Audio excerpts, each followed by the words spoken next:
이어서 2부 시작합니다. 진짜 백이는 지금부터 시작입니다.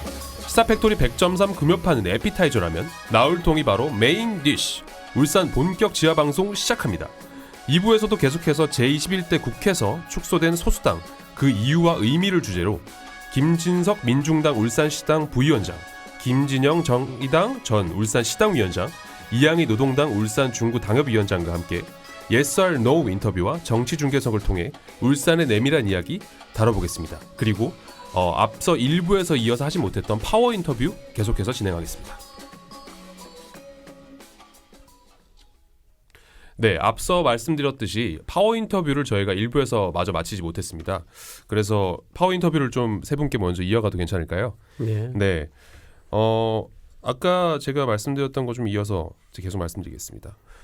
유권자 입장과 관련해서 질문을 좀 이어가 보겠는데요. 이 소수 정당을 지지하는 유권자들은 과거 노동에 많이 주목했습니다. 실제로 진보 정치 기반의 노동이 있다고 해도 과언이 아닌데요. 하지만 소수 정당의 시대적 흐름을 반영하지 않고 여전히 노동에 갇혀 있다고 일부 지적합니다. 어떻게 생각하시는지. 이번에는 김진영 전 울산시당 위원장님께서 제가 바꿔드리기로 했으니까. 네, 순서가 바뀌었네요. 네네. 우리가 이제 노동에 갇혀 있다. 여기도 저는 동의할 수가 없는데, 네. 원래 세계적으로 진보 정당은 노동 계급이 기반이 돼 있는 거죠. 우리나라를 본다 하더라도 지금 2천만 노동자가 뭉치면 우리나라 정권도 잡을 수 있는 아주 노동 계급들이 탄탄한데, 그렇게 본다라면 울산은 더 탄탄할 수가 있죠. 울산 노동자들이 대부분이 이제 노동자들이 많이 밀집해 있는 지역인데. 그런데 이게 우리나라 정치 지형을 볼 때는 크게 양당 구조 아니겠습니까? 맞습니다. 네. 그러면서 지역 그 어떤 기반을 가지고 있거든요. 민주당이면 호남, 통합당이면 영남, 이제 이렇게 돼 있습니다. 네. 그 중에서 보면 우리가 절대적 지지층을 이제 그런 양당 구도에서 보면은 진보라는 데가 쓸 자리가 없는 거죠. 그럼 계급적 어떤 노동자 이런 정당, 노동 중심의 어떤 진보 정당 이거는 세계와 같이 살아남기 위한 하나의 그 방편일 수가 있고, 그래서 우리가 희망을 갖는 것은 그런 노동자들 계급들이 뭉칠 수 있는 정당들이 있기 때문에 가능하지 않을까 이렇게 보는 거죠. 네. 그다음에 이양희 전 후보님께서 말씀해 주시죠. 저는 전형적인 잘못된 낙인이다라고 생각하는데요. 잘못된 낙인이다. 네. 생각해 보세요. 이번에 총선 21대 총선의 정당의 형태로 선거에 참여했던 주요 당들을 보면 녹색당, 민중당, 정의당, 노동당, 기본소득당, 시대전환, 미래당, 그리고 또 여성의 당 등 다양한 소수 정당들이 우리 사회의 다양한 의제들을 담고 그걸 해결하기 위해서 정치 세력화해서 총선에 출마했잖아요. 저는 다양한 소수당들이 여전히 노동에만 머물러 있다라고 얘기하는 게 잘못된 낙인이고, 이런 다양한 소수당들이 국회에 진출하지 못하게 선거 제도와 다양한 여론을 통해서 이렇게 가고 있는 게 문제다라고 저는 오히려 생각하고 있습니다. 네, 김 부위원장님 말씀해 주시죠. 세상의 절반이 여성이어서 우리 여성들의 정치 참여가 좀 더 강화돼야 되고 절반 수준까지 가야 되지 않느냐 이런 제기들이 많이 있듯이 노동자 역시 2천만에 육박하고 있는 노동자들의 그런 정치 경제적 요구를 담으려면 그에 걸맞은 많은 정치적 힘들이 모아져야 되는데 지금 현재 한국 그 사회 구조는 그렇지 못하고, 그런 점에서 오히려 이런 노동자들의 정치 경제적 요구를 담기 위한 노력들을 더 많이 진보 정당들이 해야 된다고 보고요. 하지만 그 외에도 많은 다양한 분야들에 대해서 고민을 하고 있는데 워낙 노동 현안들이 막 예민하고 또 상당히 이제 중요한 상황들이 많이 진행되다 보니까 그런 점들이 좀 많이 부각되어서 그렇게 느껴지지 않았나 하는 생각도 해봅니다. 네. 알겠습니다. 계속 질문 이어가도록 하겠습니다. 진보 계열 소수당을 보면 여전히 NL과 PD 계열을 보는 것 같다는 지적이 있습니다. 정말 쌍팔년도전 프레임이죠. 이제는 구시대적 구도에서 벗어나 진보 계열 통합이 필요하다는 주장이 있습니다. 그리고 대중성을 만들어 더 많은 유권자들로부터 지지를 얻어야 한다는 의견도 연결되는데요. 한편 거대 정당 들러리를 설 거냐라는 주장과 함께 기성화를 우려하는 시각도 있는데 이 부분에 대해서는 세 분은 어떻게 생각하시는지 이양희 전 후보님 먼저 말씀하시는 게 어떻습니까? 네. 네. 사회자분이 질문하시면서 얘기해 주셨는데요. 쌍팔년도 프레임, 낡은 프레임이라고 네. 얘기하셨잖아요. 네. 과연 진보 정치를 누가 계속 과거의 프레임, 구태 프레임으로 안주시키려고 하는가라는 부분을 좀 저희가 참고할 필요가 있고요. 네. 한 가지 좀 고민되는 건 그런 거예요. 그러니까 우리가 양당제에 대해서 비판적으로 보면서도 진보 정당의 원내 진출을 위해서는 진보 정당 역시 몸집을 불리는 것 말고는 방법이 없다라고 동일한 논리로 접근하고 있는 것. 이것 역시 우리가 같이 넘어서야 하는 거다.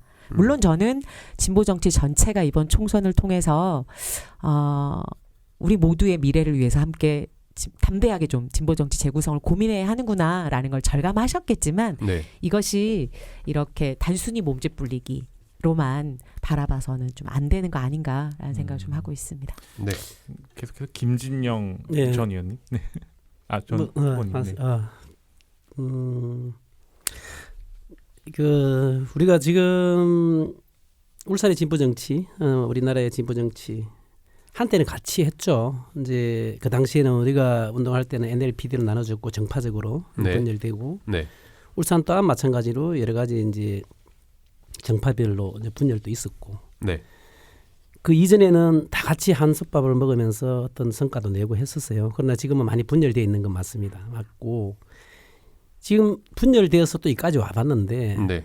결국은 분열되어서는 진보가 할 수 있는 게 없다라는 것을 다시 느끼고 있는 이런 시점인 것 같아요. 그래서 뭐 저 개인적으로는 지금 다시 뭉쳐야 될 시기가 왔다. 재편해야 될 시기가 아닌가 이런 생각이 들고 우리가 통상적으로 사람들이 흔히들 이야기하는 진보는 분열로 망한다 이런 얘기를 많이 하는데 네. 그렇지 않다는 것을 보여줄 수 있는 기회가 지금이 아닌가라는 생각을 해요. 네. 저는 사실 진보 정당들이 이제 살아남기 위해서 연대한다라기보다는 정말로 이 세상은 바뀌어도 자신의 삶이 변하지 않는 우리 노동자 서민들의 그 삶을 지켜나가기 위해서 진보 정당들의 그 필요성들이 있고 또 네. 그런 가치들이 존중되어야 되는 이런 측면에서 진보 정당은 정말 그동안에 여러 가지 문제들 분열의 양상들을 딛고 정말 진보 총단결로서 새롭게 혁신해야 된다고 생각합니다. 지금 많은 진보적 가치들이 사실은 더불어민주당 여당에서 가지고 갔지만 그 실행의 과정에서 보면 누더기가 되거나 아니면 의지박약으로 실천이 안 되는 경우들이 참 많습니다. 네. 그런 점에서 본다면 진보 정당이 정말 특히 이제 노동자 서민의 삶과 관련한 부분에 있어서는 제대로 된 목소리를 내고 네. 역할들을 할 수 있도록 진보 정당의 총단결 이런 것들을 꼭 좀 이번 계기로 다시 한 번 더 생각하는 계기가 되었으면 합니다. 네. 네, 다음 질문 이어가겠습니다. 저는 이양희 후보에게 단독 질문을 하고 싶습니다. 이제 이번 선거에서 배당금당을 제외하면 민생당 김도연 후보를 포함해 여성 후보는 2명뿐이었습니다. 울산은 과거부터 노동자와 여성, 장애인, 소수자의 목소리를 대변하는 집단이 지금의 진보 정당이 되었다고 할 수 있습니다.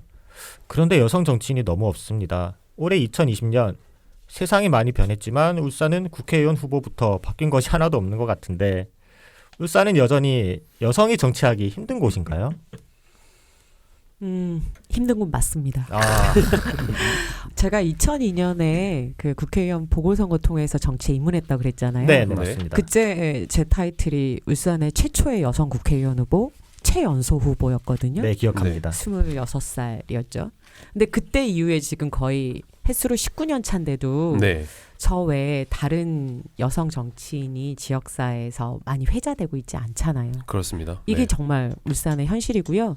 네. 저는 지난 TV 토론회 때도 이런 유사한 질문을 받아서 제가 그 후보한테 그런 말씀 드렸는데 더불어민주당, 미래통합당, 울산시당이 여성 정치인을 발굴하고 육성하지 않고 주요 선거 때 여성들을 공천하지 않고 있기 때문이다라는 거고 적어도 이 자리에 함께 앉아있는 민중당, 정의당에서는 주요 당직자들이 여성이어야 한다. 특히 민중당 같은 경우는 전현직 여성 시구위원들, 걸출한 여성 활동가들 정말 많거든요. 네. 이번 21대 총선에서도 강진희 후보, 조남혜 후보 선거 준비하시다가 이렇게 본선 못 하셨잖아요. 네. 너무 안타깝고요. 그래서 네. 이런 현실 바꾸기 위해서 진보 정당부터 시당위원장 여성 좀 해주세요.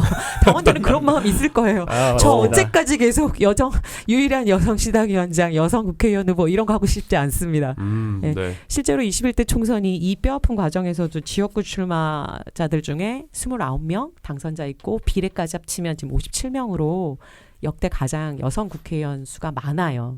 근데 이런 흐름에 비해서도 울산은 너무 열악해요. 더 이상 여성들을 액세서리 삼는 이 국회 정치 이번에 좀 끝낼 수 있었으면 좋겠고 진보 정당부터 앞장서 주시기 바랍니다. 네, 알겠습니다. 그럼 시간 관계상 저희 파워 인터뷰 남은 질문은 여기서 마무리하고 저희 yes or no 인터뷰에서 나머지 질문 이어가도록 하겠습니다. 세상 무거운 것 같아. 근데 분위기가 뭐예요? 엄청 무거워. 분명히 파케라고 이야기 들었는데 막 웃으면서 떠들고. 그렇게 해야 되는군요. 하이텐션은 이제 yes or no에서 좀 한번 이어가 보도록 하겠습니다. 네, 마무리하도록 하겠습니다.